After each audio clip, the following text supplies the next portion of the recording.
Go. Didn't get the countdown in that right, but hey, we're here. RPMHD Live. Northwest Nationals recap. Mike D, Dave W. Here to give you our thoughts and opinions of what took place in Seattle, the Great Northwest.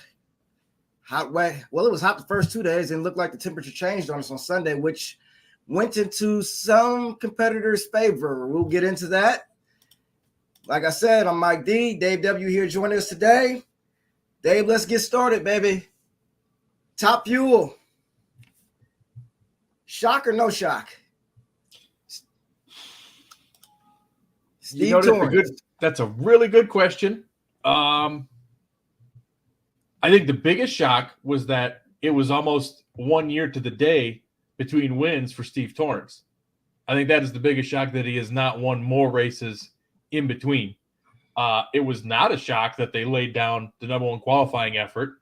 It was kind of a shock as they went through eliminations that they were able to get by Doug Coletta, and that they were able to race Sean Langdon in the final and ended up being a coasting fest as it gets down there.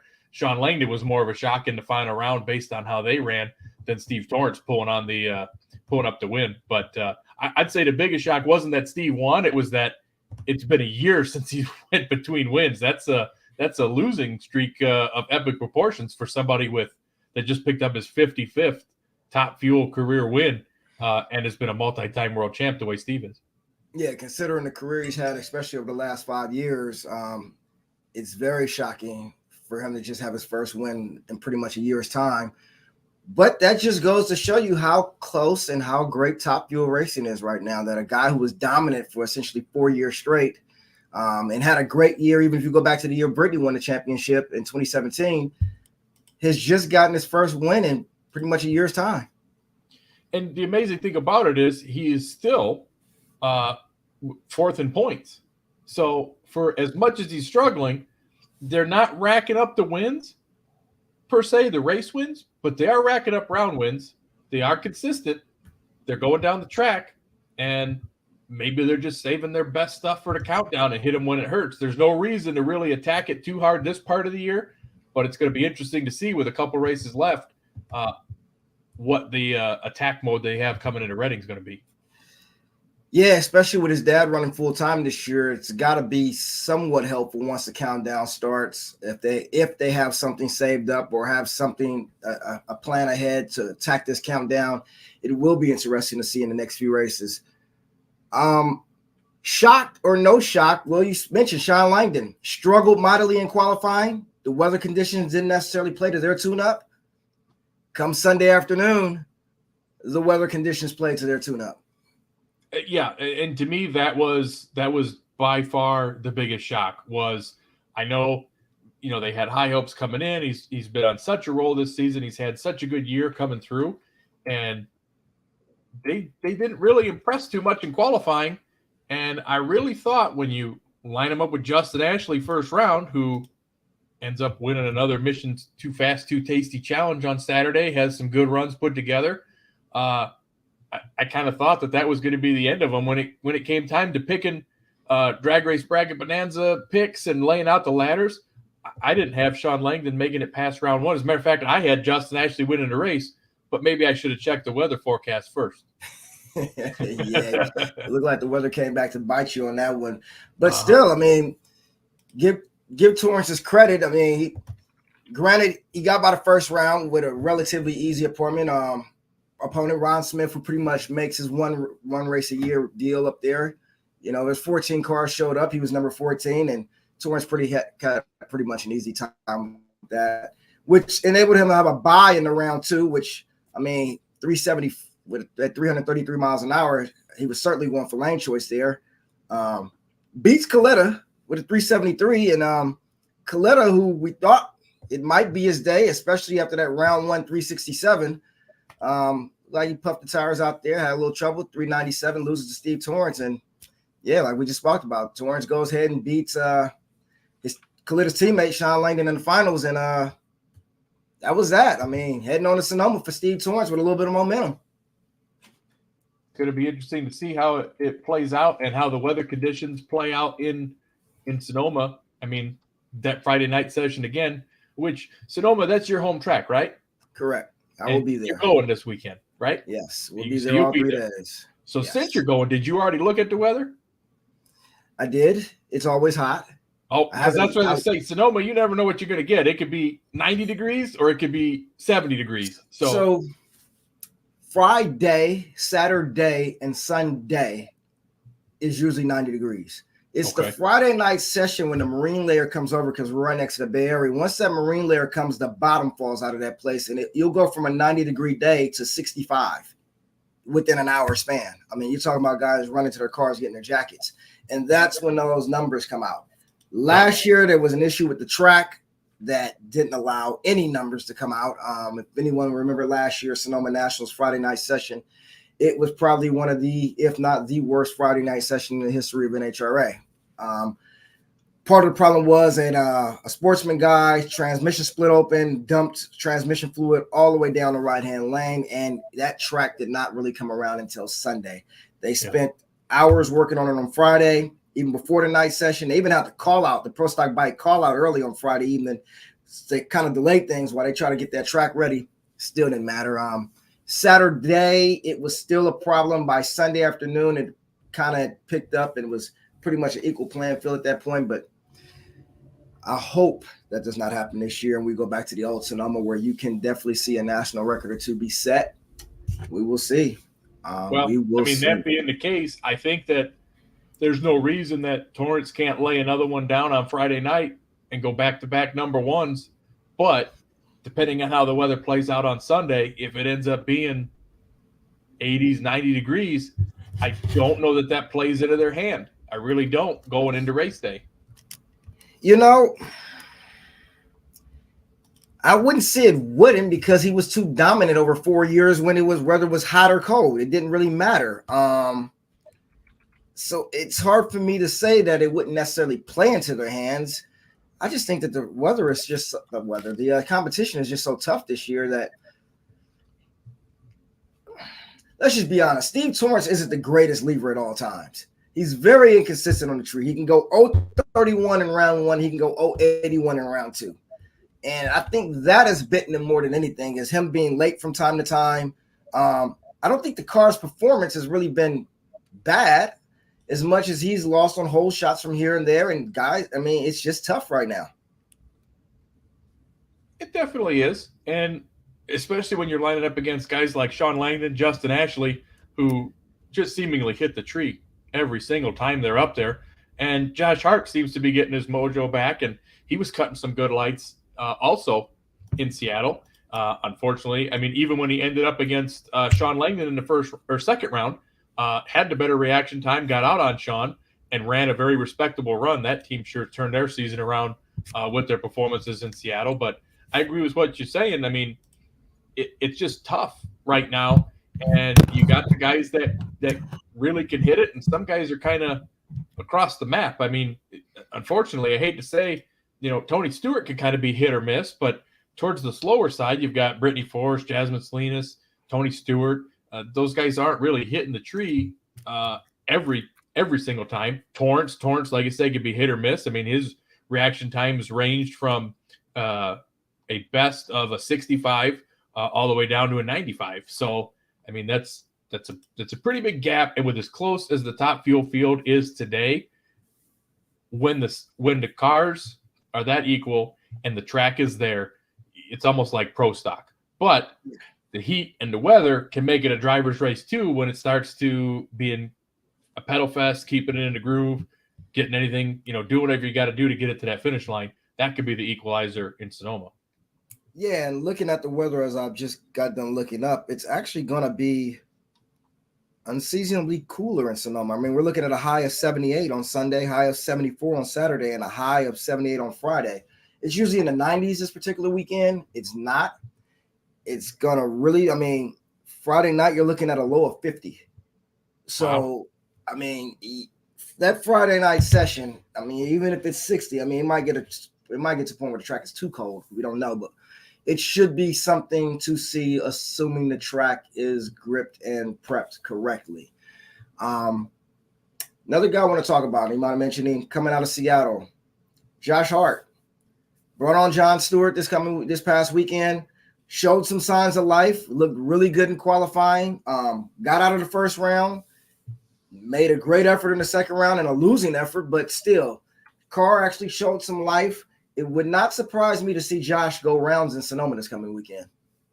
No, I agree. I think that's really what they need. And to be honest with you, their turnaround and resurgence at this time of year couldn't be worse news for Brittany Force, because when it comes to the battle for the top 10 in the championship and make it into the countdown, since Brittany skipped a race, they don't have the participation show up and you're in to go with anymore. They have to stay in the top 10 in points. And right now she's at 10th and Josh is only 31 points behind her. So another early exit and Josh going rounds, Josh is going to make it no matter what, because he's been there for the full haul. So he's in it on the participation side of things. But Brittany cannot fall out of the top 10. But you've got Josh Hart, Sean Reed, and Jasmine Salinas all within 4 rounds of racing of Brittany Force. So this is going to get very, very interesting. And Jasmine is another one that needs to point her way in. So that top 10 battle is going to get pretty close. And Josh hitting his stride at this moment in time is great for them, but really bad news for some of the other teams. Yeah, and people who don't mind it, I'll realize Jasmine has to point her way in because Mike Salinas did run the first race of the year at Gainesville, Correct. Which made her ineligible to just go into the countdown bin, and she did not participate in every event. It's going to be interesting. We have, 3 races less? It's Sonoma, Brainerd, followed by Indy? Yes. And you at least have all 4 qualifying sessions at Sonoma and Brainerd, and then the 5 sessions at Indy. So they're max full points races because you're running the whole deal. All the session points, little points are really going to start adding up, which is something that Brittany used to be able to bank on, but they have not been doing very well in that department lately. No, they haven't. And another car on another subject, but the same topic, Top Fuel. Another car that probably could have won this event last year had he not red lit, and this year had he not been too late, was Clay Milliken. Clay had a great car all weekend. I believe he was low for November 3 session, I believe. I can't really remember going off the top of my head, guys. But he actually looked really good this weekend and possibly had the car to beat. When you look at the numbers the guy put up and how he was driving, driving was what became his downfall, but 087 on the tree. But I mean, it's essentially 400 quicker than Sean Langdon and lost. I mean, Langdon was 050, and yeah, that was that. I mean, that was it. And you look at the problems Langdon had in the finals. You very well could have seen Clay Milliken in the winner circles this weekend.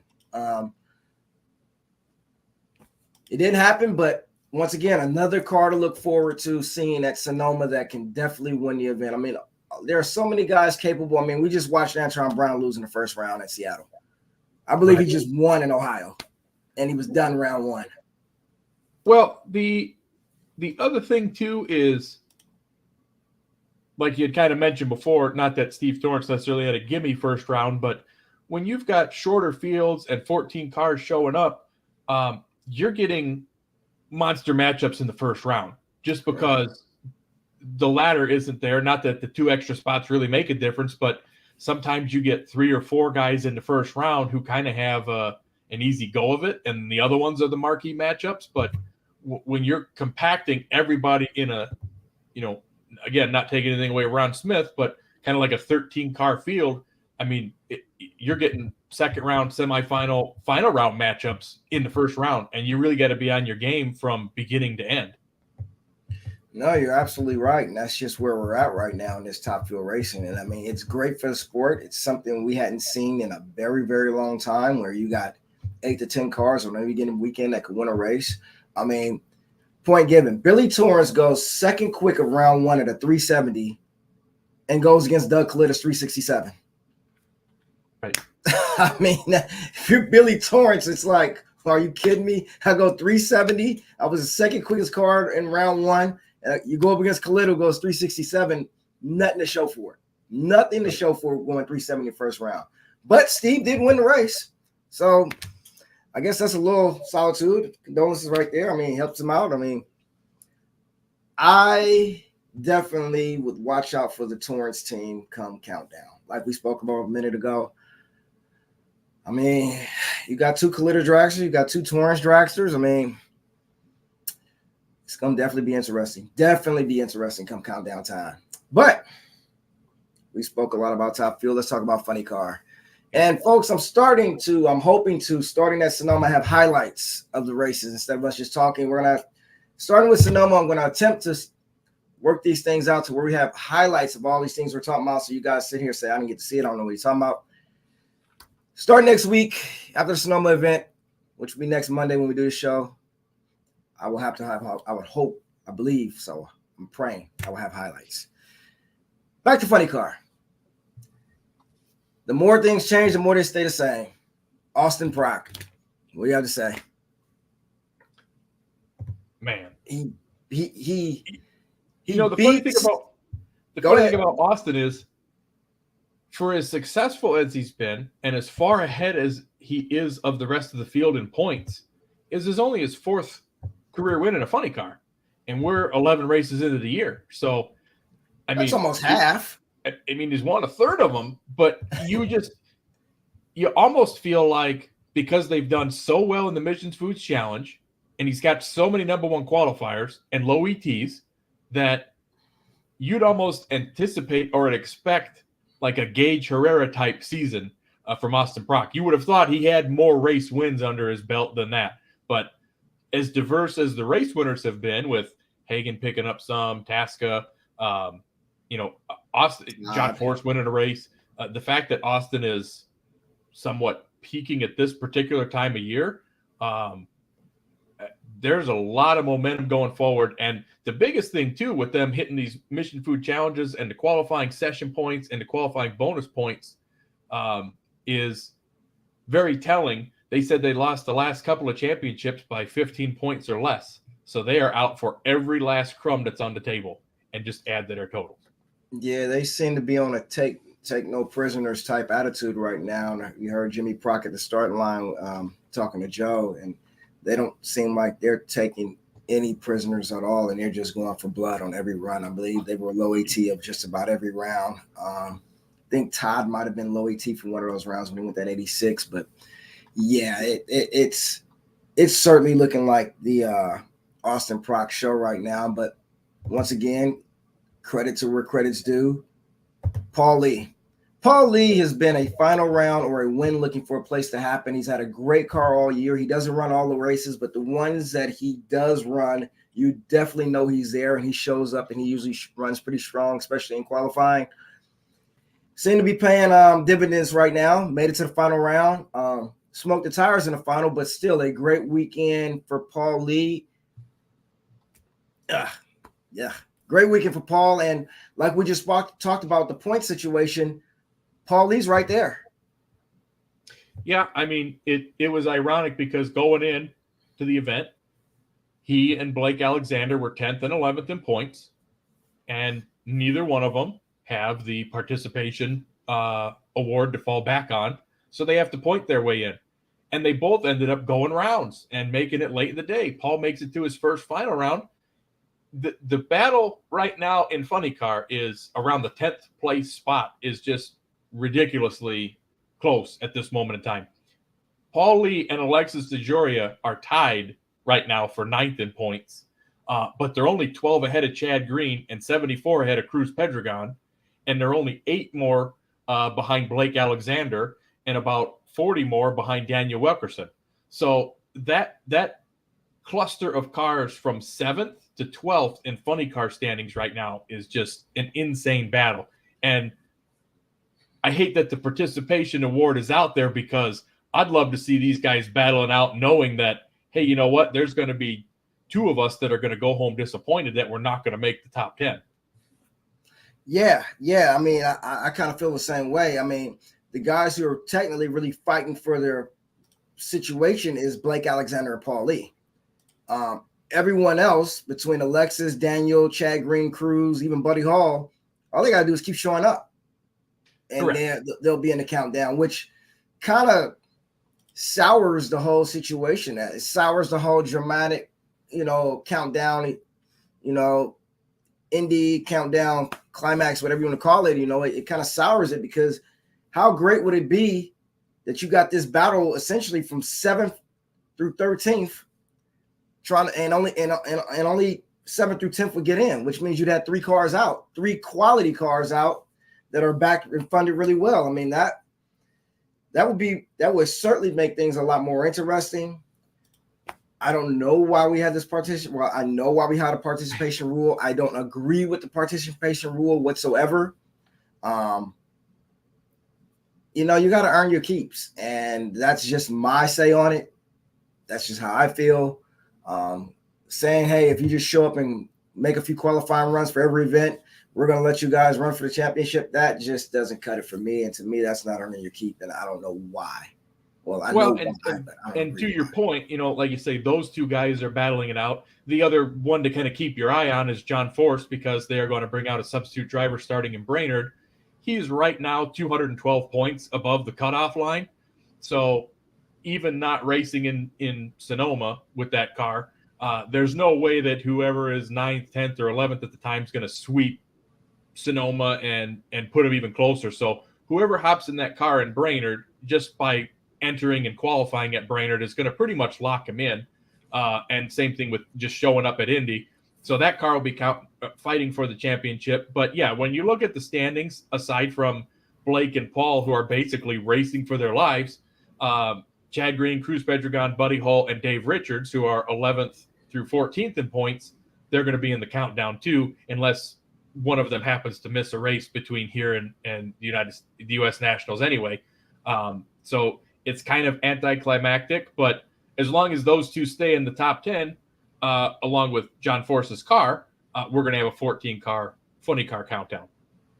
Yeah, and so I guess the way it works, from what I was told, is that there can be a substitute driver for up to 8 races in a season. We're talking about the John Force situation. Right. John, from what it sounds like, based off what's taking place, not sure, not going to speculate, sounds like he may not be back the rest of the year, though he very well could be. The substitute driver will then step in at Brainerd. If you go from Brainerd through the end of the season, that's 8 races, whoever that driver may be. The car, assuming it stays in the top 10, which it will still be countdown eligible. Now, how does this work? The substitute driver will essentially, let's just say he wins the champion, will win it for John, technically. It wouldn't be that driver's championship, said substitute driver. It would be right. To my understanding, because when I went back to check, the only time that this situation has ever really presented itself, to my knowledge, was when Tommy Johnson subbed for Matt Hagan. They ended up not making the show at Indy because they only had the one session. Everything else rained out, and they didn't get to take the treats. They didn't make the show. They went to Reading and won the race. Well, the points went to Hagan, but when it came to the win total, it added to Tommy Johnson's win total. So Hagan just earned points only.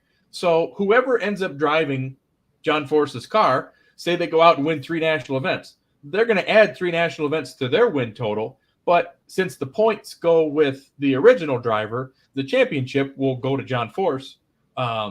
If they happen to manage to pull that off, it would be for him, because the driver, while they are earning race wins and potentially money, there's no points going towards their total. So they really have no stake in that game. Gotcha. It should be interesting who that replacement driver will be. I know the internet has been buzzing about who they think it should or could or might. I don't know. I'm not going to even speculate or try to. We'll just see when Brainerd shows up. Maybe they'll let the cat out of the bag in Sonoma and make an announcement there. We'll see. But it should be interesting. In continuation of Funny Car, Ryan Capps, big explosion in the first round. Looked a little shaken, not stirred afterwards. He's been through a few of these in his career. He's been doing this a long time, and he said on camera that was one of the worst he's ever had. It was pretty dramatic. vaporized that body pretty quickly. Thankfully, he didn't have a situation like John Force where it kind of just split and hung there. The back of the body came off. The chutes were out. He didn't have a really hard side hit into the wall. And it's interesting too. I'd be curious to. I never heard how it actually exploded or what the actual cause of the explosion was. But when that thing came to a stop, the blower was still on it. The injector hat was still on it. The top of the motor was still together. So I'd be curious to where the explosion came from. Where did it blow? Did it blow out the back of the blower case? Did it blow out the side of the manifold? Where did that come from? Where did that concussion come from? Because that can certainly determine how and where a driver feels it. But I mean, these things are, the bombs are bigger now than they've ever been. So yeah, I mean, when one of these things goes off, it's going to be bad. Yeah, and speaking on that, where do you stand? I've never asked you this, with the, what is it called, tethering, with the bodies being essentially, if you guys ever watched, they lower down the body, they turn those two knobs, which essentially latches the body down onto the car and prevents it from sailing in the air if one of these funny cars do have an explosion. Drivers do not care for it. They never have. It's almost like Johnny Gray was the first one when they first talked about it and implemented this, was that it was like having a firecracker and closing your hand and keeping your hand strapped around it. So when it explodes, it conceals you. Right. I mean, you're sitting in this thing and you're basically concealing the bomb within your compartment and where you're at, as opposed to allowing the body to release and a lot of that pressure to relieve itself. You're essentially strapped in there and you're containing it all with you. Where do you stand with that, Dave? I don't know that the body tethers have really affected it, and it just depends on the size of the explosion. I don't know that John's explosion was better or worse, or if that body was just built stronger.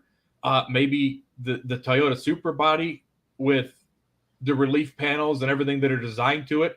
I mean, you want to tether the biggest chunks of it, but that thing, the way that it shredded and vaporized, I mean, it came right off. But the nose of the body still stayed intact. If you saw, like, the double latch was still intact, and basically up to the hood and the front of the motor was still on there, kind of like up to the tire area, which is fine.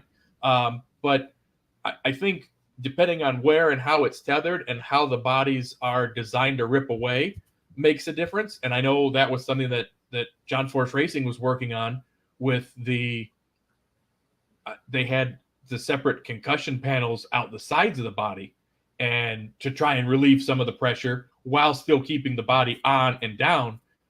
It just didn't seem like it worked out very well in his particular situation at Richmond, which could have just been one of those rare once in a lifetime moments. I mean, there's always an exception to every rule. So I don't think that we've seen too many issues lately where the tethers have created too much of an issue, because the majority of the time these bodies just vaporize anyway, and there ain't much left to hold on to them. Yeah, in reading and hearing different comments, and even Alan Reinhart describing it, it seemed like the John Force situation, while we don't want to call it a one-off, was just one of those rare situations where everything tried to act right and perform its due diligence as far as safety, and didn't. Unfortunate, but true. I don't. Me myself, I've heard Alex Laughlin, who drove funny car for the Jim Dunn team, he left comments that he didn't care for the bodies being strapped down and locked into where they were, and where he had an explosion, the body partially came up, but it blocked his view, and he was unable to see what was in front of him. And luckily, he was able to get the car stopped, and he was safe and whatnot. But we've had one incident, and I mean, all it takes is one, where years ago, I believe it was Charlotte, where Robert's Hype bodies blew off and it landed in the crowd. I don't believe anyone was hurt. I'm not sure. And at that point, it was when that change was made. Me personally, I would like to see it go back to where you just release as much of the body as possible and not pretty much contain it down on there. I mean, we've seen funny car explosions, and some good, none are good, but some worse than others. And I'm just not a fan of, especially if you're strapped in that thing. I mean, I think you should have a say so if you're strapped in that thing, and then they're essentially, latching this body down to where if something goes wrong, go down, it's going to essentially hold the body down on top of you. That's scary. I mean, that's scary, man. But hey, I just wanted to get your point on it.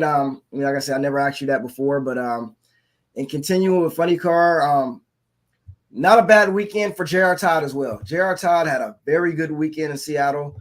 That team doesn't really surprise anyone. I mean, they qualified number 4. They were 493 in the first round, 386 in round 2. They gave Austin Prock all he can handle. He was 045 on the tree, went a 392 to Prock's 388 before losing in the semifinals. A guy who has won at Sonoma, another guy you got to watch out for, especially, I mean, and Jono and those guys, they've won championships with Dale Worsham as well as with JR in Funny Car. So that is not a team to snooze on whatsoever. No, I don't think so. And at this particular point, when we look at the updated standings, I mean, they've moved themselves right into the mix with Tasca and Hagan, who ended up leaving this race tied in second and third. J.R. Todd has moved up to fourth, and he's only a round behind him. So really, had he won that race, I think that, let's see here, or if he would have made the finals and won the race, he could have been as high as second in points. Had he made the final round, he could have at least been 2 points basically out of second. You would have had second, third, and fourth all right there. And that speaks volumes to the type of year that he's had. I mean, they are, again, consistently going rounds. They are getting good data, and the only way you're going to get good data in test runs is by going down the track. And it's just, I would say they are night and day most improved Nitro Funny Car to this point in time in 2024 from what they were in 2023. They struggled so mightily with the new car, destroying the 2 cars in Pomona, and they've really turned it around. All the Coletta cars have, really. But on the Funny Car side of thing, I would not be surprised if that is one of the big 4 championship contending cars. No, I mean, they're definitely have their act together at this point in the year, and it's the right time to actually get your act together. They've been pretty much strong all year, and like I said, they've been nothing to snooze at. So credit to that team. They've been doing really well this year. But another guy I got to give their flowers or props to, who has had a horrible year, is Cruz Petragon. Cruz made it to the second round, and it wasn't like he went out there and laid an egg. I mean, 389 in the first round, beats Daniel Wilkerson's 391. He goes 392 in the second round and loses to Austin Prock's 388. Consistency is what this car has been looking for in this team, and they seem to have it in Seattle. Even in a losing effort, that's something they definitely got to look forward to, especially going to Sonoma next week or this coming weekend.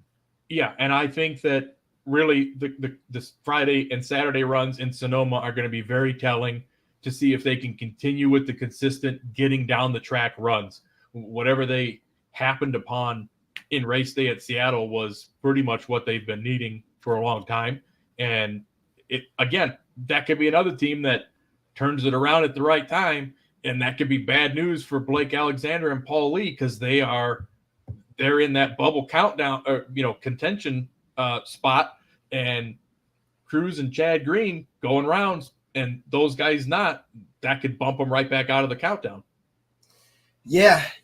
And what a deal it would be if Cruz Petragon turned his year around, starting with the Seattle race, and he looks back. I mean, not saying he's going to win the championship or anything, but I mean, that's a car and a team, and has the funding to be a top 5 team, top 5 caliber car. They just been missing their mark lately, and it looks like they seem to have found it, or at least gotten close to it in Seattle.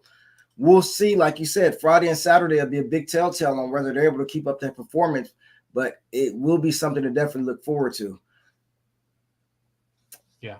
I'm curious, and I hope that what they've, the class as a whole, it's always better the more competitive it is. So I always hope that even the teams that struggle, I would love to see an all 3-second field. I don't want to see 6 cars in the 380s and everybody else running 4.0s because they can't get down the track. Like, that's not a good race to me. When you got everybody that can make it down the track and is running well, that's when the competition really, really heats up and it puts on a good show. No, it definitely does. You know, and it's great for NHRA to be great for the funny car division. I mean, one thing we've had in the last 2-3 years is though it's only been really 4 cars, it's crazy because it's been, over the past 4 years, it's been Robert Height in a Chevrolet, Matt Hagan in a Dodge, Ryan Capps in a Toyota, and Tasca in a Ford. And it's great when you got that type of parity, 4 different manufacturers, 4 different sponsors, 4 different bodies. Adding more cars to the equation will only make things better. Can't make it any worse. That's something that would be great to see, especially if crews can get themselves figured out. But we'll see. Remains to be seen. Moving forward, Alexis DeJoria. She finally cuts a good light. She's 069 on a tree, which might be her best light of the year in eliminations. And then the car quits. 911 loses to Blake Alexander's 625, Blake was 125 on a tree. If you're Alexis, you gotta be saying, what do I gotta do here? I mean, she's 069 on a tree. I mean, finally. And then the car quits. Didn't smoke the tires, just quit. Yeah. I mean, that's it, and it's again, did not hear what happened. Don't know if it was a mechanical malfunction. Don't know what caused it to do that. But man, they just seem to be struggling and can't catch a break. And like I say, that mentioned earlier, where it puts her in points. I mean, she's basically tied for 9th in points with Paul Lee, but another one that is on the verge of just being dropped out of the top 10 in points, and not something you expect to see from that team and driver. No, not at all. And they though they didn't go a whole lot of rounds last year, they were one of the more consistent cars, especially the first half of last year. I believe they had the most consistent car because it was constantly getting down the track. We've always said if she can just improve her driving, things would be great and it'd be a whole different ball game. 069 was definitely an improvement, but car quit. That's what happens. Blake Alexander benefits from it. Actually, Blake Alexander has been fitting all weekend. He benefited all the way to the semifinals. I mean, Blake Alexander, I mean, they said they're running a year from here on out. I mean, they're fighting for this top team deal. So they said they're running from Seattle on through the rest of the season. So, that's a car to watch out for. It didn't scare anyone in Seattle. It was just in the right place at the right time. I mean, their performance wasn't necessarily anything to write home about. A 625 in round 1, a 407 in round 2 at only 306 when they beat Gary Densham, and reality set in and they lost to Paul Lee. They went 450 and lost to Paul Lee in the semis. But you know what? Win lights is all that matters. Just ask Tony Schumacher. All it takes is win lights, baby, and that's what they're getting. So, you know what? Funny car is going to be exciting the rest of this year. Once again, credit to Austin Prock. Right now, that team looks pretty unstoppable. I mean, they had that 1-2 punch going with him and John before John's accident. That car has picked up the slack. And Sonoma's going to be interesting. I'm looking forward to Sonoma. Oh, I am too. And I don't know. I mean, with the weather the way that it is, I know we don't have the same laid-back headers, but, I mean, are we talking about low ET of the season coming out of there? Is somebody going to go an 81 or an 80? Are we talking 340 from Bob Task on Friday night? I mean, how low and how fast can they go? Excuse me. I think if the track is prepped right, yes. If the track is prepped right, definitely. Are the laid back headers that much different than when they once were? You didn't really see a change in performance once they implemented the rule. Everything just kind of stays status quo. I mean, you don't see 370s anymore. You don't see low 380s on a regular basis. You don't see mid 380s from everybody in the field. So the header angle definitely has played a factor in it. So the fact that you can get top 10 quickest all-time runs without that just shows how hard they're hitting it these days. So the 379, I believe that was a Robert Height run in Brainerd. Am I correct? Yeah, they went 70s, I think, in Brainerd and Indy way back in 2017. So, I mean, we're talking like 7 years performance, and we haven't touched that since. We've got as close as an 81, I think, when Robert went that at Las Vegas last fall and some 82s, 82 flats. But when was the 80 at 339 set at Sonoma Friday night session? Was that 2017 or 18? I think that might have been 17 as well. 17 or 8. It was before they changed the rule. I know that. Was it? Okay. Yeah. Maybe it was. Because the 339s by him there and by Ron Capps at Reading was kind of like, all right, we need to rein this in a little bit. Okay. You're right. I'm memory isn't the greatest anymore, but hey, still running great. Pro stock. What do they call him? The natural? Jay Coughlin? I mean, he doesn't shock you anytime he wins because he has a great car. He runs for a great team. And as we know with Jeg, it does not matter where this guy qualifies. He can win from anywhere. Just check his record. Qualified 10th. Round 1, 653, beat Jerry Tucker's 807. Round number 2, 653, beat Eric Latino's 656. Semifinals, 653. Sounds familiar? Beats Chris McGay's 658. Finals, 653, beats Dallas Glenn's 654. 53, 53, 53, 53, 53. Talk Just about like a bracket car. Yeah. Tell me about it. I mean, well, and so you're reading those numbers off. Other than a 040 in the first round, you look at his reaction times, a 16, a 23, and a 10. So when you know the car is going to run the number and you're running on the tree, that's an unbeatable combination.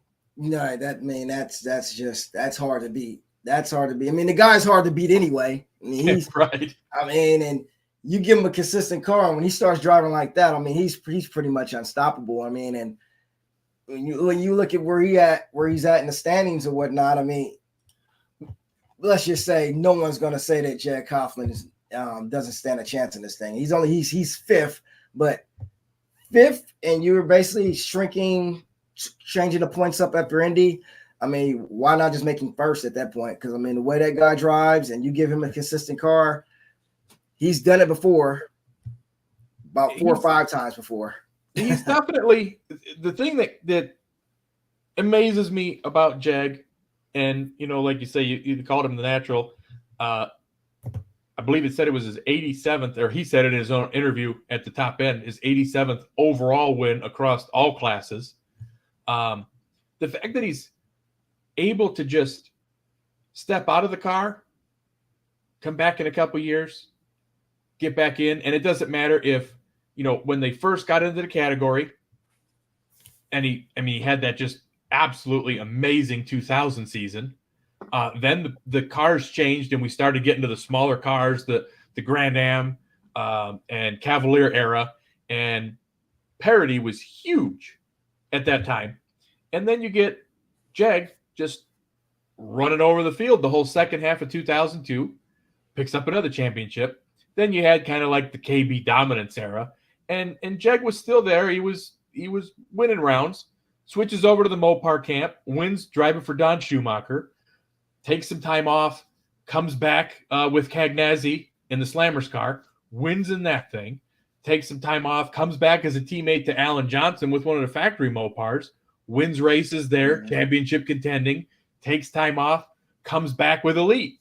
He's winning races. And it's like takes another brief sabbatical, comes back again, and he's put together 3 wins this year out of nowhere. And it's like he gets in the car, and we're talking from manufacturer to manufacturer. We're talking from carbureted era to the fuel injected era. I mean, the guy can just get in and drive and pick up wins. And it's just amazing to see that he's got that many wins on the season so far this year. No, I mean, that's what he does. He did win a championship with the Alan Johnson team, correct? I believe they went back-to-back in 12 and 13. I believe so. I think that sounds about right. I'd have to double check to see, but yeah, him and Allen went back to back, I believe. I mean, but yeah, that guy,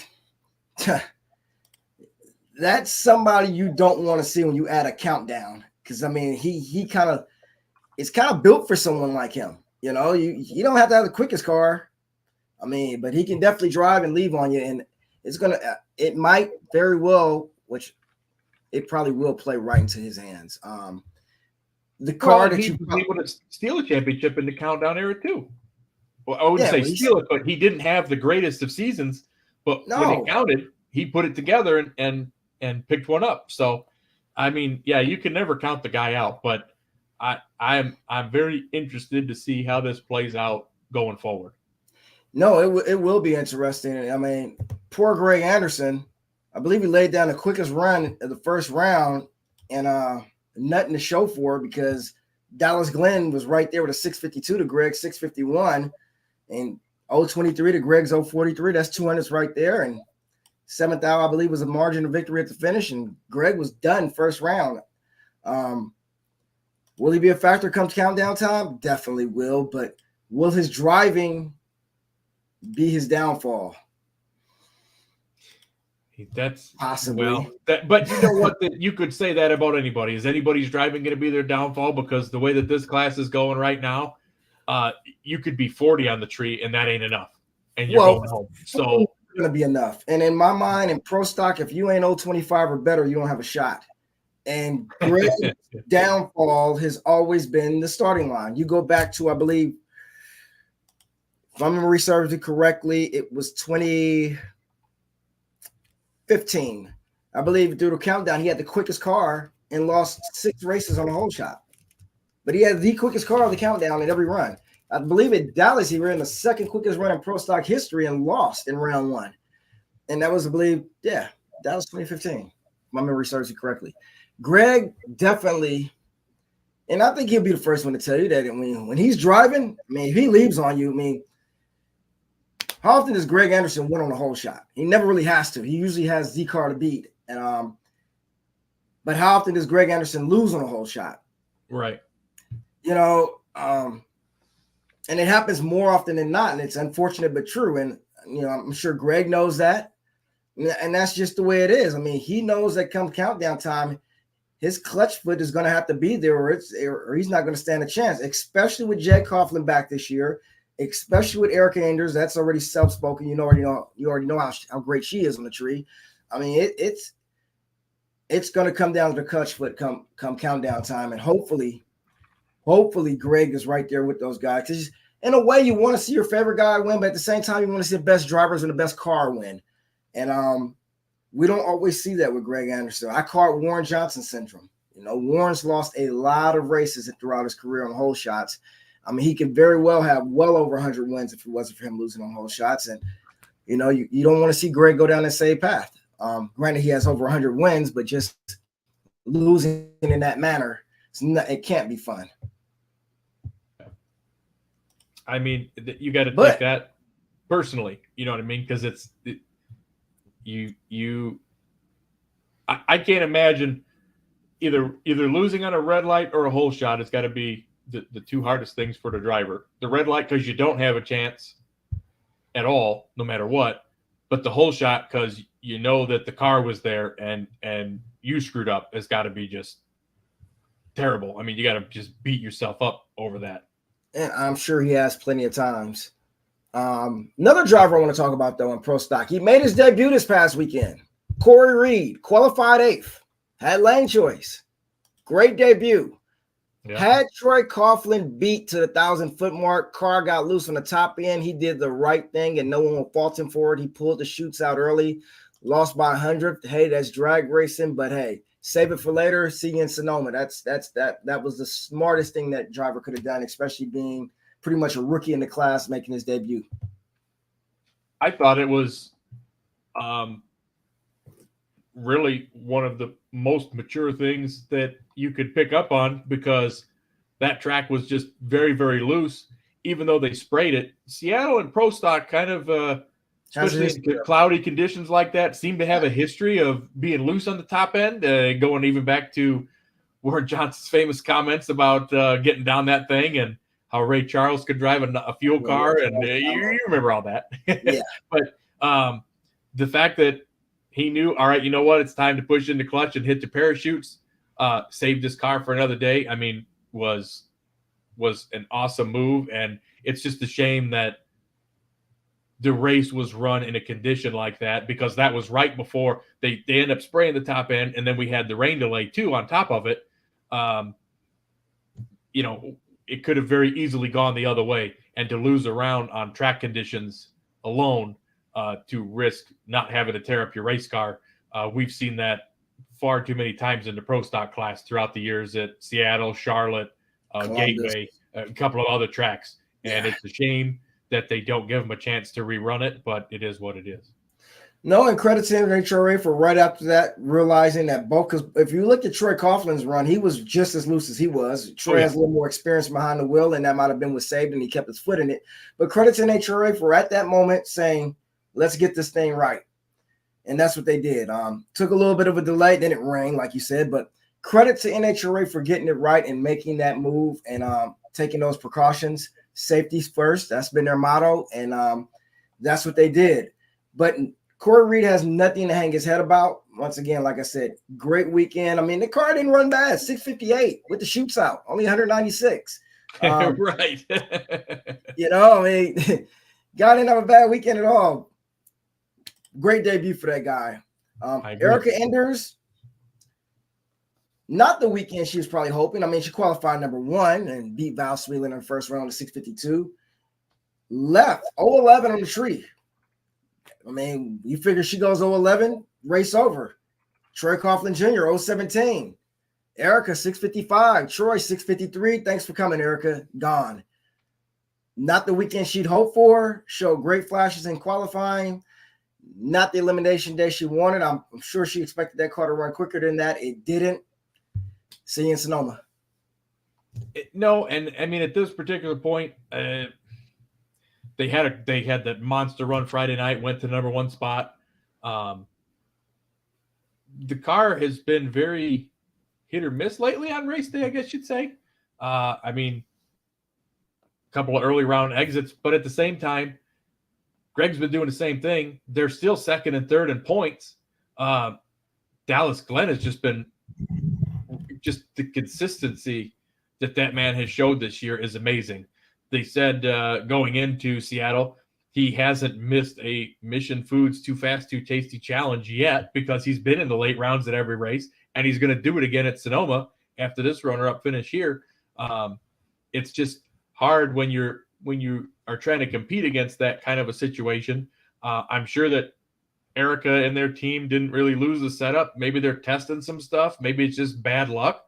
But I guess you can't expect to win them all. And, with the power that they have and typically being the best car on the elite side of things, it'll be interesting to see how they play out Sonoma, Brainerd, and Indy going into the countdown to get that momentum back on their side. Yeah, and I'm sure they'll pick it up quick. They usually find it quick. When they slump, it's usually not for long. No. They were the number 1 qualifier, so it's not like, right. Hey, whereas Erica, she's 12, so. No, and a slump is a big motivator to that team. So they need a couple of these early losses, and then she just gets out there and just mows them all down at the next 2 races in a row. So yeah. I mean, speaking of coming out of a slump, well, slump would be a gross understatement for the McGahey organization. I mean, Mason qualified 3rd, Chris qualified 6th. Mason red-lit for no apparent reason when he had Delco pretty much covered in round 1. But Chris, he made it to the semifinals before losing to Jag with a 658 to Jag 653. But that team was in need of any type of anything they could find. Great turnaround. They've actually looked good the last 2 races, Ohio and following up with great performances here. Like I said, qualifying both cars in the top half of the field. And Chris McGahey actually going rounds, which I'm sure surprised quite a few people, including myself. It was a little bit surprising, but when I saw the way that the qualifying sheet laid out and how the ladder laid out, I really thought it was going to be Mason and Chris in the second round based on their qualifying runs. And unfortunately, Mason turned on the red light first round and allowed Kenny Dalco to go in there. But, at that point, you looked at the layout of the ladder and you're like, man, I'm either going to have, one of the McGaheys or Kenny Dalco or somebody in the semifinals based on the way that it's played out for the first time in a long time. And it's cool to see new faces up front. No, they didn't end up winning the race. And yes, it was still a Dallas and Jag final, but seeing those guys go rounds was refreshing to see, I think, to me. No, it was. And I mean, hopefully that can continue throughout the rest of the season, or at least in Sonoma or the rest of the year. And I mean, like you said earlier about Funny Car, the more players we have, the more competitive it is, the better it is for everyone. Everyone wins, especially the fans. One guy who I want to talk about, who I thought was getting the season turned around till round 2 came, Matt Hartford. 652 in the first round, beats Aaron Stanfield, who ran a 652 as well. Hartford was 7th out quicker. Back to reality in round 2. Well, the car did its job. Matt didn't. 066 on the tree. Dallas is 030. Thanks for coming, Matt. Right. And thought it's good to see him get down the track again. So yeah, it's a start. I guess you got to start somewhere, huh? Especially when you're still 11th in points. You got to start somewhere. I thought this might be his weekend. It wasn't. Maybe Sonoma. Who knows? Right. Certainly not this. But looking at the point standing, and this is I don't know when the Quadros are coming back. I know they're out for a while. They're handling business, whatever the case may be. Christian Crosser is still 8th in points, believe it or not. Yes. But when you look at the countdown, you want to talk about just sniper shooters. Dallas Glenn, Erica Enders, Aaron Stanfield, Jed Coughlin, Troy Coughlin, Indy Quadra come countdown time. Oh, yeah. I mean, you're going to have to be on your game on the starting line. I mean, you're talking 1, 2, 3, you're talking 6, 7 drivers that can go 00 it. I mean, anyone can go 00, but I mean, we're talking the more consistent 020 or better, 025 or better guys on the tree, guys and gals. Right. It's going to be crazy come countdown time. Unless it's a car that separates itself from the pack like Erica's done in the past, where she's had 2 300s on the field and can drive well, then she's pretty much unstoppable at that point. Greg has had those moments where he's had 2 or 300s on the field where it doesn't matter when he leaves, he pretty much drives around you. He doesn't seem to have that car in eliminations. During qualifying, he does. We'll see. But if they're going to run like they did in Seattle, as close as it is, with guys running like Jeg running 53 on every run and winning a race by 100th here and 1,000th there, the tree is going to be the ultimate game changer. And like I said, you got 7, 8 snipers on the tree. Pro stock is going to be crazy come countdown because it just intensified things much more. I mean, you're not going to be as lax. You know you have to be on your game, and I mean it's going to be a shootout for real. I mean, that's the amazing thing is too. Looking at the points, the way that the countdown is shaping up is really interesting too, because you mentioned Christian Quadra still in 8th, so right now he's in it. But he's only 86 above the bubble. So if he doesn't come and show up to these next couple races or gets put out early, there's no guarantee he's in it because they've skipped races. You've got guys that are 9th through 12th or 9th through 13th basically have all guaranteed their way in because they've shown up all year long. You've got the McGays, Eric Latino, Derek Kramer. They're going to be in it no matter what. You've got Kenny Dalco, who skipped Norwalk. If Kenny Dalco doesn't skip Norwalk, he's in the countdown. But right now, he's out of it, so he's a no. You've got David Quadra, you've got Brandon Foster, and you've got Fernando Quadra Jr. You've got basically right now, as it stands, Eric Latino is 10th in points, so he would be considered the bubble driver if you're looking to make your way in. You've got the guys that need to race their way in being David Quadra, Kenny Dalco, Brandon Foster, Fernando Jr. within 112 points of 10th. So these next couple of races for Pro Stock, that bubble area are, those guys are trying to make it in because the only chance they have is on points. It's very, very interesting. There's only a couple rounds, in all honesty, separating 8th to 14th in points in Pro Stock. And that's an amazing kind of conglomerate. And it's a shame it had to play out the way that it did by drivers skipping races, but you've got guys that are not going to make it on participation that can still race their way in and run for the championship. Yeah, and speaking of Christian Quadra, he's in 8th. He's by no means safe, But if Derek Kramer and Eric Latino keeps racing the way they've been racing all year, which is pretty much thanks for coming after the first round, Matt Hartford might have turned his luck around. But I mean, as it stands right now, if you've been doing this Bonanza bracket challenge, well, Kramer, Latino, and Hartford have been pretty much first round bow outs all year long. I don't even think Hartford's qualified for every race. Yeah, the McGays have turned themselves around, but is it enough time to even catch Christian? I mean, Christian might be, and he might be safe come Indy. I would think. I'm not willing to bet, but I don't know this situation. But I would think, I'm guessing that the quadros will all be in Indy. I'm guessing that. I would say so too. And again, we're looking at Indy's points and a half. Yeah. And I'm guessing that the quadros are going to show up there. Even if they miss Sonoma and Brainerd, Christian might still be top 10 by that point. And you show up to Indy, I mean, it's anybody's ball game. So Christian might make this countdown without showing up at all the races. We shall see. We shall. Yep. But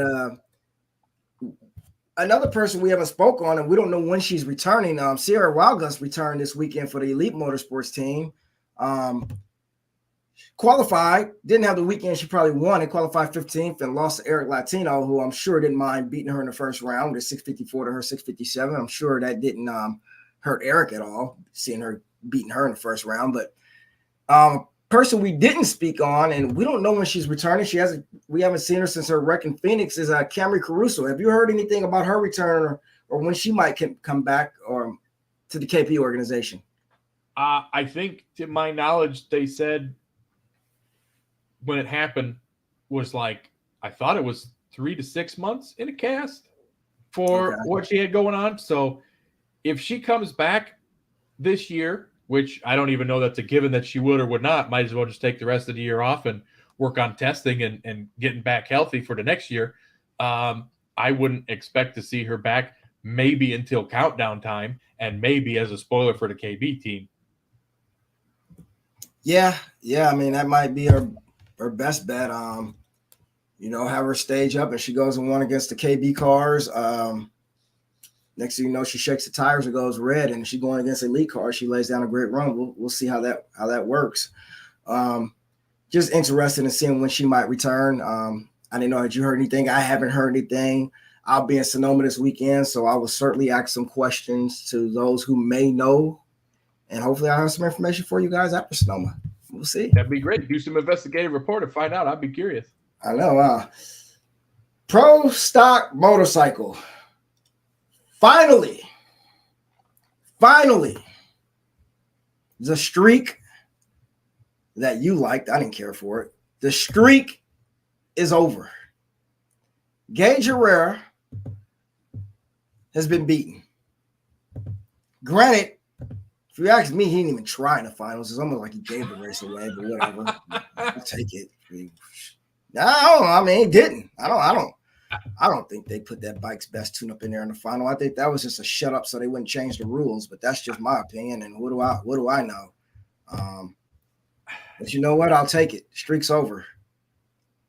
I mean, the bike went a 74, a 73, a 78, and a 75 on race day, all at 200, all right in that range, and he was 025 on the tree, and Chase just had the better bike. I mean, he went a 73 in the first round, 74 in the second round, so they were pretty much kind of on par with each other.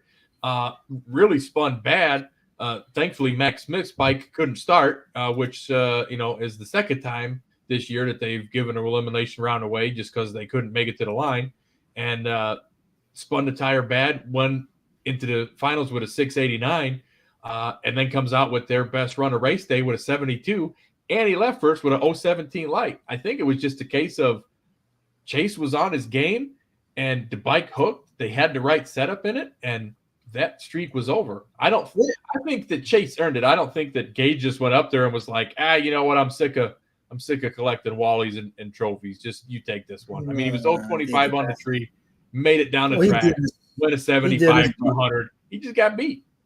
Yeah, he did his part. I think the team let him down on that one. I think they just said, you know what, let's just dial it back a little bit. And If we win, great, but we're not gonna run our typical 66 like we've been doing and blow. But you know what though? I mean, look at the math. I mean, put the math together, and you add up Chase's reaction time to his 672. All right, Gage had to have been perfect on the tree, and he still would have lost that race because the math comes out to a 673.7. So Gage had no chance unless it didn't run any better anyway. I mean, that's what I'm saying. It's not Gage's fault. Gage did what he was supposed to do. I think the team, the tuners,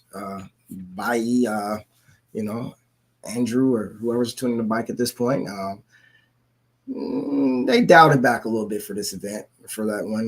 They didn't want to see any rules change, and that's basically. I mean, come on, you look at the conditions. That bike has been in the 60s in this condition. Oh, that bike all of a sudden runs a 75 and just sitting there in the mediocre low 70s all weekend. Come on, no.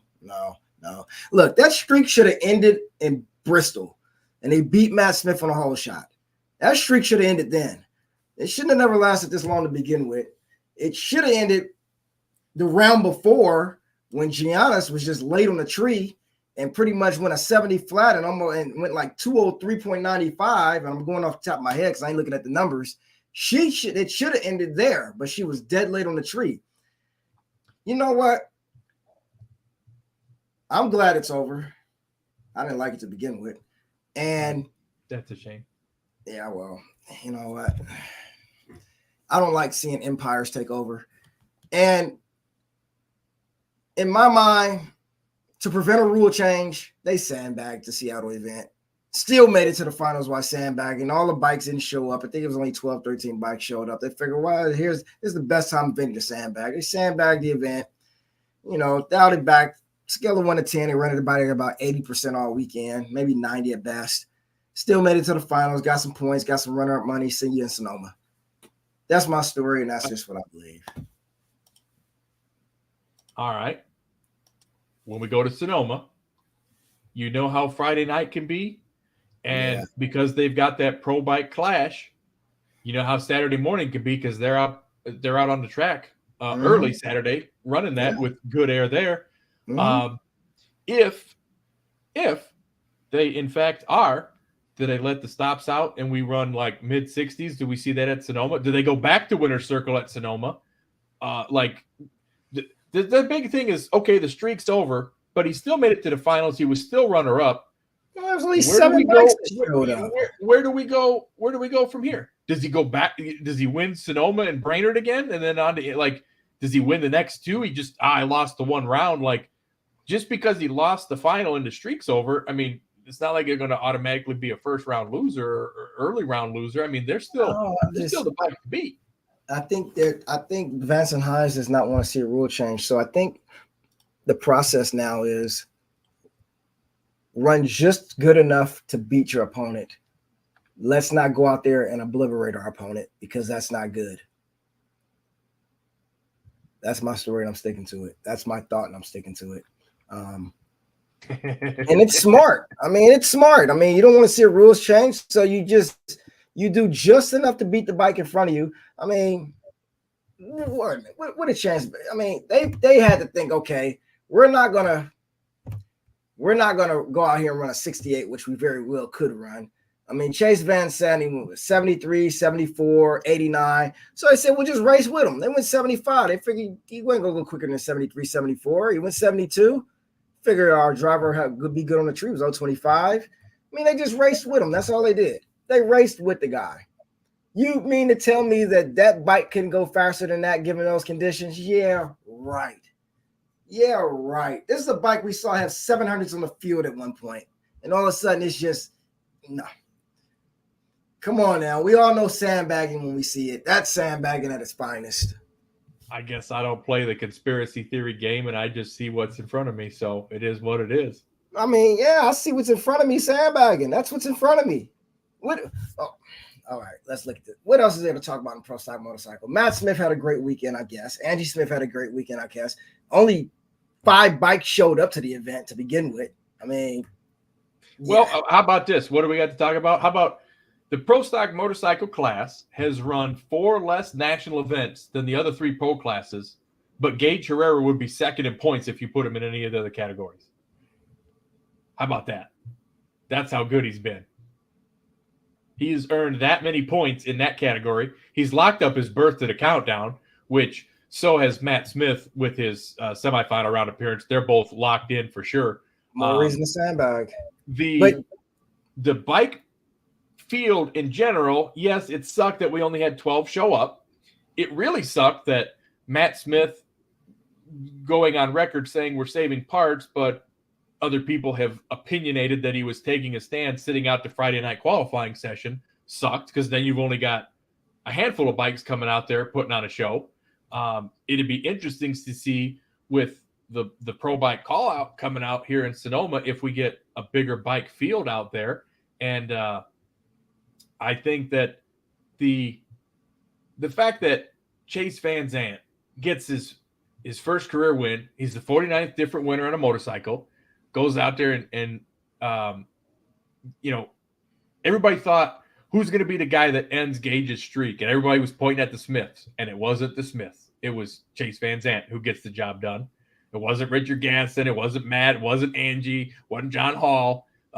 It was Chase. And honestly, Gianna could have too in the second round if she was quicker on the tree. I mean, low ET top speed of the meet and just got sent home. Yeah. But I think those are all interesting storylines for the category. Some good, some not so good. But there's a lot to talk about in the class. Well, yeah, there's a lot to talk about. Sandbagging. And I believe that's what took place in Seattle. Now, for the simple fact that he already locked himself into the countdown, there's no need to go out there and humiliate the rest of the bike field. There's only 12 bikes that showed up anyway. We take away Matt's, there's only 5 bikes. So we got to dial it back a little bit to save face on the class. How many are going to show up in Sonoma? I have not looked at the interest. I have no idea.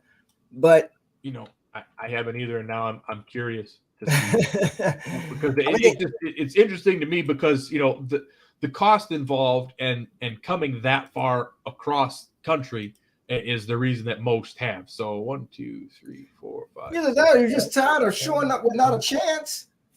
We've got 12 on the list also for Sonoma, including Clayton Howie from Hanford, California, who appears to be a new name on the motorcycles. I don't know if I've ever seen him before or made a run before in the class, but it'll be interesting to see that he's part of the show. It'll be a sacrificial lamb for someone round one. Okay, well, if you want to look at it that way, then EG's kind of been that way. EG and Clayton. So really, you only got a 10 bike show. Yeah, well, see, there you have it. Take away Matt's 5, you got a 5 bike show. Matt made a statement by pulling out those bikes Q2. A, saving parts, and B, letting NHRA know that, hey, let's see what'll happen if I pull out, if you guys don't make a rule change. And then all of a sudden, Vance and Hines dials it back a little bit, say, fine, we got to save this class. Because can you imagine if Matt Smith Racing pulled out? You might as well just eliminate pro stock motorcycle racing. He brings 4 or 5 bikes every race. If Matt Smith Racing pulls out of pro stock motorcycle racing, what do you have? What you have is a waste of time at that point. But you know what? You could say the same thing. What if KB and Elite decide to go home because stuff don't go their way? Pro stock's gone. Like, you know what I mean? Like, how does it get to this point where pro stock turned into that way that you got rid of all the independents? What happens if Matt Smith decides to park his bikes? Well, then Vance and Hines probably brings out 4 more. Finishes top 4 points, semifinals and finals every race, gets all the money, gets all the wins, and finished there's always an answer. There's always something to take up for the slack, but I don't know. To me personally, in the history of the pro stock motorcycle class, that there has ever been parity. Why didn't the teams all pack up and go home when Dave Schultz won everything there was to win for 3 years straight? Why did the teams all pack up and go home when Star Racing won everything? Why did they all pack up and go home when Matt Hines and Gel, and then, on through the list, then the Harleys came out and they still showed up in droves? So why now? Well, okay, here's the difference. If we go back to the 90s doing the Schultz and Myers era, those weren't empires. Those were a bunch of independent teams, and you just had 2 strong independent teams that were beating everyone. Vance and Hines is pretty much an empire. and they dictate a lot of what's going on, especially if you're going to run their motors. I mean, I'm sure you've read and seen the press releases through Cycle Drag and all the other various outlets, and it's like it's different. It's almost like Pro Stock back in the 90s to 2000 when you had 37 Pro Stock cars show up from 37 independent teams, and maybe one or two were team cars, the Dodgers or the Johnsons or whatnot. But that was pretty much it. It was a lot. There was no empire. Now you got this elite empire, and then now this KB empire that's right behind it. And it's like, no. Well, how do you? There was an empire. Who won Pro Stock champ? Bob Glidden won 5 in a row. Then the Dodgers won. Then Warren Johnson. That's a guy. 40 drivers showed up knowing they had no chance to win a race or a championship, but they still came for the sake of coming. That's different. Bob Glidden was not an empire. Bob Glidden was a guy who built his own motors, who worked in his own shop and did his own thing with his one car. Who built Vance and Hines motors? That's a different situation. That's Hines. They're doing their own work, and they're not giving it to the rest of the field to beat them with their own stuff. It's no different. Bob Glidden wasn't going out there going, hey, you want to rent a Ford motor from me? It ain't going to beat me, but I'll let you run one. Of course not. You know what I mean? Like that's just not how it is. Well, then don't be an engine supplier then. I didn't see Bob Glidden campaigning to lease engines until about 97, 98 when him and Rusty Wiles was going to get together and do a thing. But in the 80s, I didn't see Bob Glidden saying who wants to rent a motor from me. Never. It was the fact that they're doing it doesn't change the fact that they're still winning the race. Everyone was independent doing their own thing. We all know that Vance and Hines, not only do they do pro stock motorcycle motors, they do flat track engines. They were in the super bikes thing at one time. I don't know if they still are or not. That is a different dynamic than some guy who's got his shop like Bob Glidden at his house, who's building his own motors and doing his own thing.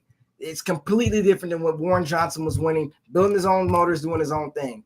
This is an empire that's pretty much dominating pro stock motorcycle racing. And they only lose when they decide they feel like losing to let you win in order to keep things on a level playing field to benefit them, because they turn up the wick like they've done the last year.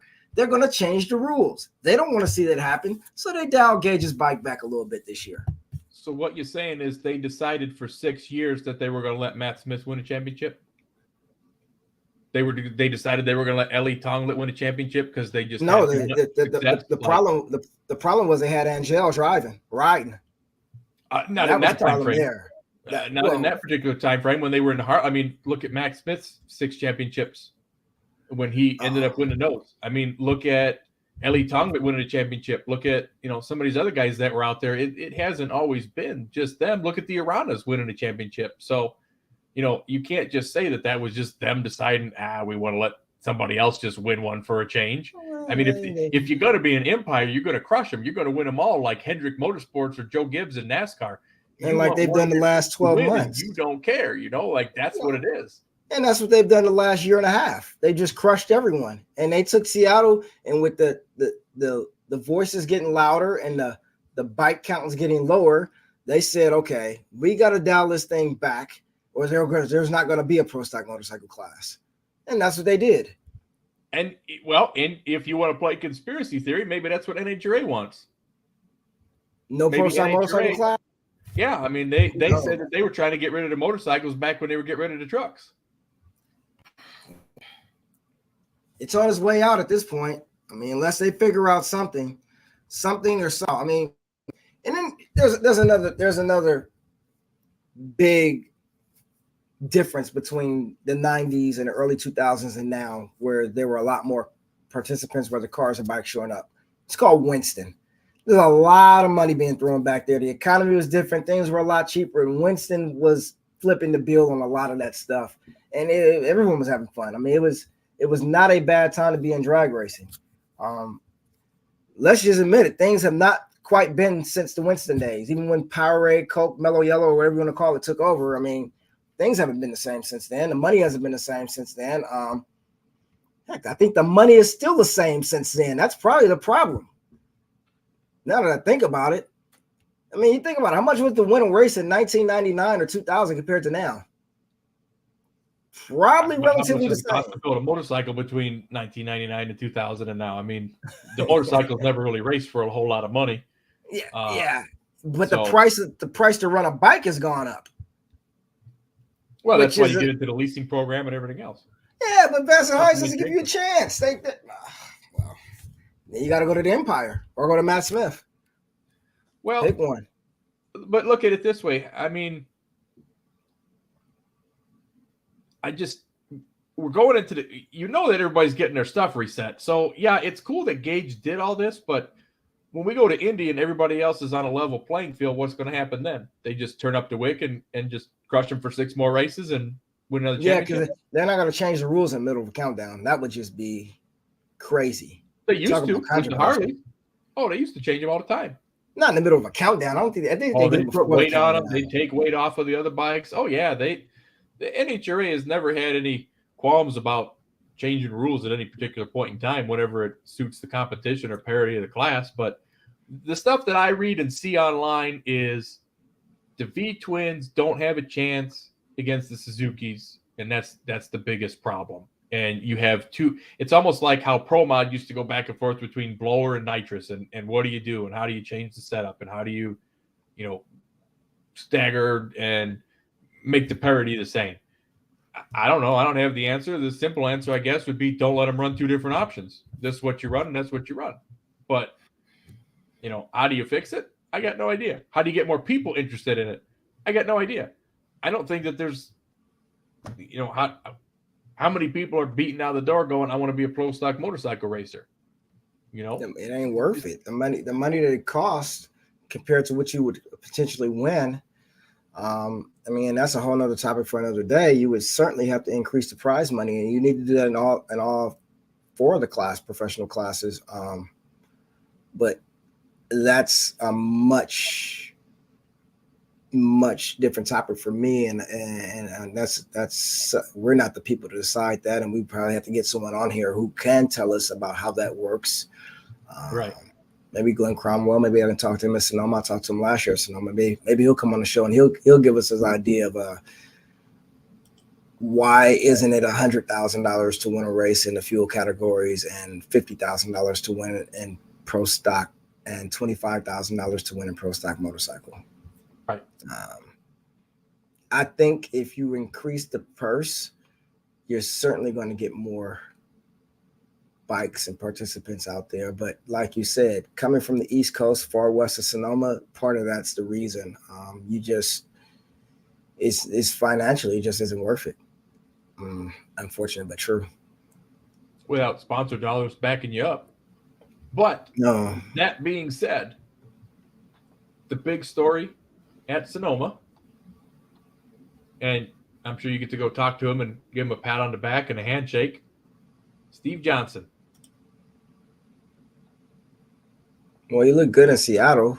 I think he went back to the old body, and he said it's actually better than the new body. Well, but beyond that, Steve Johnson, when he attempts to qualify at Seattle, will have entered his 500th pro stock motorcycle national event. Yes. And do you know how many pro stock motorcycle national events there have been? Probably close to 500. 512. So he's racing every one but 12. He missed the very first 2 in 1987. He missed all of 1989 except for the World Finals. And he missed 3 events in 2019. Otherwise, he's been there to all of them. Wow. All of them. Gotta have an interview with that guy. I'm going to talk to him. Now, that man has seen everything from start to finish because he's been there. He and Vance and Hines are the only 2 that have been there from start to finish. Yeah. Guys who won a championship there. That sucks.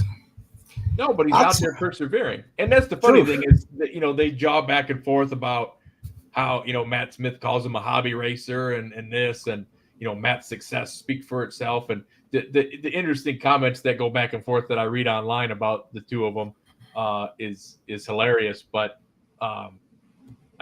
Steve's been out there and doing it. Yeah, but he's won the U.S. Nationals, and Matt's still salty about that because they gave him the trophy and the check, and then they took it away from him because they said, you didn't beat Steve to the finish line. Why you take the trophy?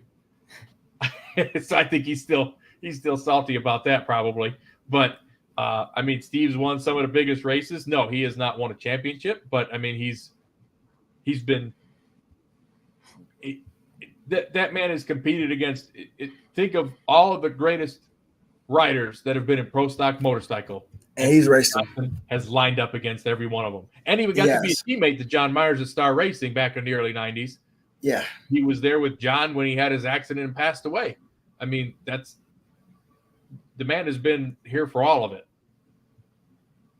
Yeah, famously, because he didn't have a rig, crated his bike and shipped it to Englishtown and worked out of the crate in a pit area because he didn't have a truck and trailer to get his bike there. Yeah, I remember that. Yeah. No, you got to give that guy all the credit in the world. I mean, he's certainly, when it comes to pro stock motorcycle racing, you got to give that guy his credit. I'm going to definitely talk to him when I get to Sonoma.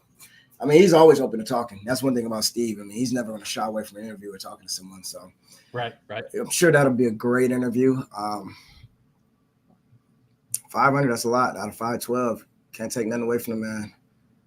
But, and, you know, he's persevered. He's been out there, and he's been to all the races this year, so he's going to be in contention for another championship in the countdown, whether, you know, how high he's going to make it. Right now he's 9th, and we've been looking at the points in all the other classes. So all these short fields make pro stock motorcycle interesting. I don't know who and when they're coming back out, but right now, 10th place in points is Ellie Tonglet.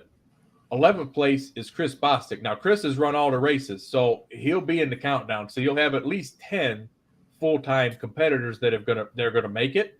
But Mark Ingerson, Ron Torno, Kelly Klontz, Ryan Ayler, even E.G. for, you know, missing the first part of the year, they all have outside chances of making the top 10. They are all going to have to point their way in.